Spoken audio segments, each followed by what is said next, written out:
ওই দেখো গণমানুষের নেতা, চোখে মুখে খুশি দেখি আম জনতা।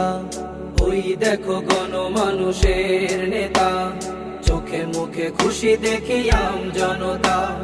দিনদার বিনয়ী এমন নেতা যদি চাই, তিনি আমাদের রুহুল ভাই, তিনি আমাদের রুহুল ভাই।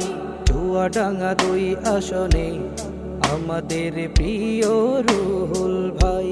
চুয়াডাঙ্গা 2 আসনে আমাদের প্রিয় রুহুল ভাই। জয় হবে গণমানুষের, জয় হবে ইসলামের, জয় হবে দাড়িপাল্লা, জয় হবে ইনশাল্লাহ। দুর্নীতি আর জুলুমবাজ আধার কেটে আসবে সাজ, দাড়িপাল্লা